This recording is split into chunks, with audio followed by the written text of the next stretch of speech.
Plates. Oh, nice. I've even managed to replicate the UAR mag release system.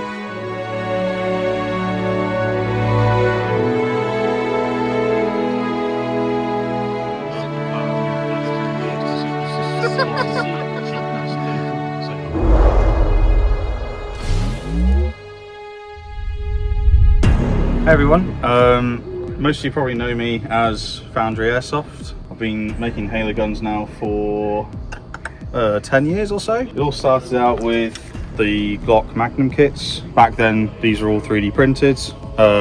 As of about 4 or 5 years ago, these became injection molded. So there's nothing on here that's 3D printed. It's all ABS plastic. It attaches on via an RMS sight, so you've got a lot of strength in that. The top of this is modular. For those of you who are familiar with them, you know you can swap this out for kind of like the smooth flat top version, a bit like Halo 2. And then also there's a Socom module, like a suppressor module that goes on the front. So yeah, I mean, these have been around for a long time now. I basically got into airsoft probably about 12 years ago, and I went, at some point I really loved to own some Halo guns, and obviously nothing around at that time. I think the CB88 came out around the time I started designing this. Moving on to the thing that most people are then familiar with is the battle rifle kits. This one's currently configured as the H4 BR. So the base chassis is an APS UAR.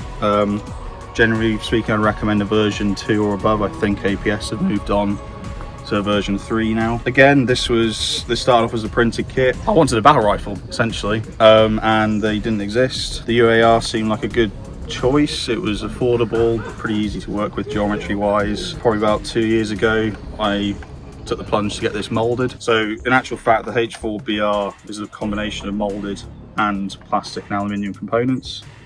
So the front receiver, the rear end of the receiver, and the magwell paneling are all injection mold plastic. There's aluminium inserts here for the M-LOK side rail points, just the paneling detail here.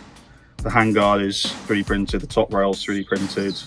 The custom flash hider is machined aluminium. There's also a 7-inch long barrel extension in here. These are completely modular, completely configurable.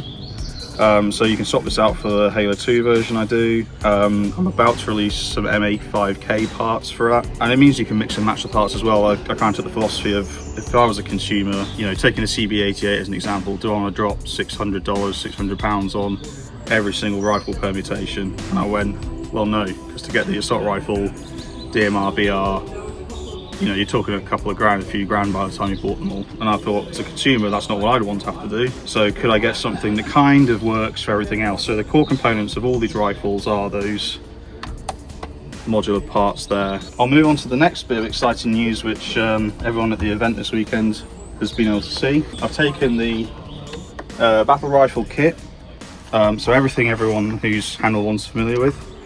I've now shoved an M4 in the back of it. So this is a custom housing. You've got a mechanical trigger link back here. Now what I would say is this is a polymer M4. It's the Spectre Arms, I'm going to get this wrong, SA F09. Equally you could use the other shorter barreled versions. The reason why I've done that is they're really cheap. I think they're about 140 quid, so I suspect that'll equate to about $140. They come with a programmable burst MOSFET in there. So this is currently set up single shot on semi, burst on full auto. Now the neat little thing about it is I've actually replicated the forward mag release system that APS have on theirs. So this is going to be awkward to hold, but it just pops out.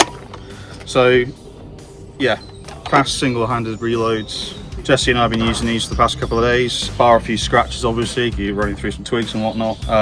They've held up really well. It's all ABS printed. I suppose it's worth noting at the same time, there's a new modular optics rail system coming out for the H2A battle rifle kit. So these used to all be machined aluminium. The manufacturing costs of those are ridiculously high. So to try and, you know, bring the kit price down and I'll add a bit of flexibility in, this is now injection molded, this is injection molded. But there are some machined aluminium spacers. So at the moment this is the full extended length. but you can compress that down by a further 4 centimeters.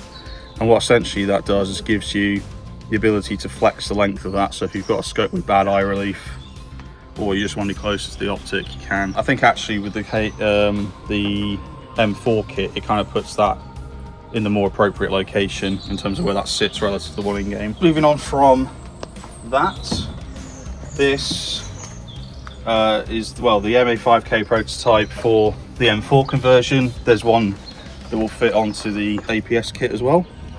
So very similar to the BR in a lot of ways. Obviously then with the AR style thumb grip. I know there's a few different interpretations of what the MA5K looks like. I quite like this version, so I've gone with it. It's a shorter front receiver with a shorter handguard, but in all intents and purposes very similar to the one that everyone's seen before. And again, that's when we got these custom flash hiders made, and we'll be using these as well for the AR modular parts when those become available. Jesse's been using this one all weekend.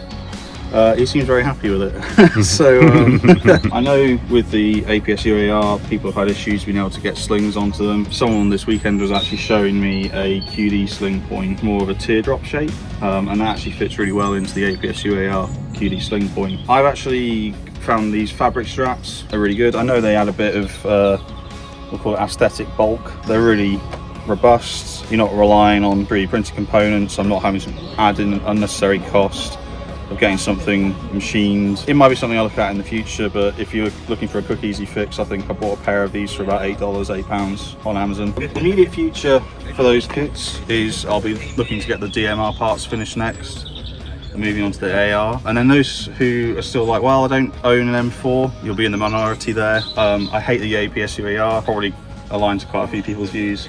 I am looking to put more airsoft guns into the back of one of these kits. And again, it will utilize all the same kit system components. So, you know, if you go and buy the H2 kit, the H4 BR kit, DMR, whatever, there might be some changes around the magwell components. The entire kit's reusable. So just a bit of a flavour. The intention is to try and get an MK23 into the back of it. For those who haven't used it, they're incredibly quiet, very accurate at range. I would say actually on the H4 kits, there is a hole in the bottom where the M4 AEG grip comes down that will allow you to put a hose line through it if you wanted to. So moving on to some other bits I've been working on. This is a Socom kit for the MK23. Appreciate that the finger guard's not there. I wasn't able to find a holster in time for this event that would accept that, so it's not mounted on here. This is a full slide replacement. Some of you might have seen a printed kit I did a number of years ago, which was a just full slides on via the MK23 lower rail. I'm very happy to admit that that was a very bulky design. It actually became really difficult to use it in games. I couldn't find a holster, even with the quick release ones that the likes of Double Tap Designs did, etc. It just wouldn't fit on. This one, on the other hand, it's just a slim slide replacement. Socom slides on via the lower rail and is bolted on top via 2 screws. Obviously, you still got the option to add lasers, lights. I've used it over this weekend. No issues with the feeding, quiet as always, and obviously with that suppressor you've got the option to fit something like a very small pistol tracer or put foam in there to add to the acoustic qualities of it. So this will hopefully be available soon. It's worked much better than I thought it would, but I'm going to do a bit more testing. And then the last thing to show you, which I've been hinting at for a long time, is that I was working on an SMG kit. I have ummed and ahed over what to use as a base for a very long time. The immediate choice, and I did get one to have a go at it with, was an MP5K. I didn't like the way it was coming together. In the end, I was kind of convinced myself I'd have to do a full receiver swap, which adds to the complexity. The MP5K is not the easiest thing to tear down.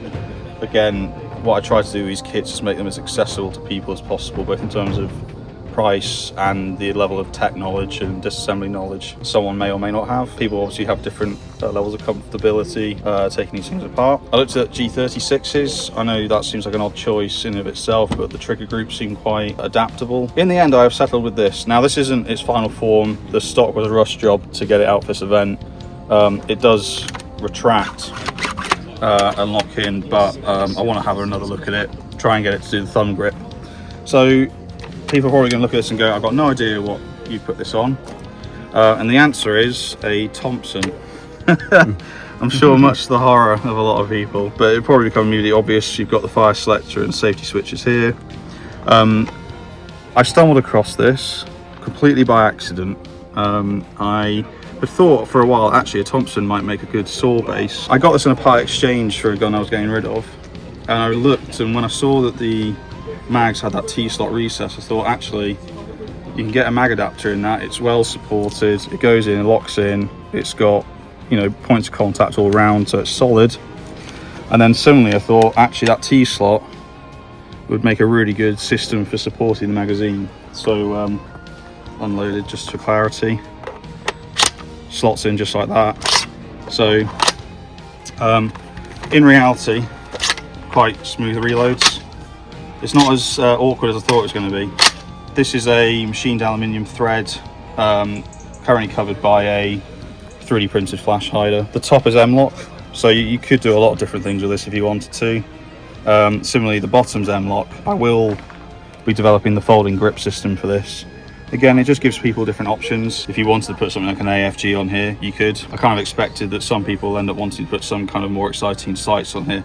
Again, I don't want to limit people to what they want to do. Battery will either go in the stock tube or within the stock itself. So yeah, I mean, there's not a lot to say on this other than the fact that unfortunately I didn't get to use it much this weekend because the prototype parts I did fed perfectly. I think there's some support material trapped in the feed tube of this one, so we've not been able to fire it unfortunately. But yeah, hopefully have some news on this one soon. It's been a bit weird coming to an event where most people are using at least one of the pieces of kit I've made, and truthfully probably about 80% of what I've sold historically has gone to the US, so maybe I need to move there. Thanks a lot. It's been great. It's really nice to see the enthusiasm for everything, and hopefully I'll have some more for you guys in the future. Thanks.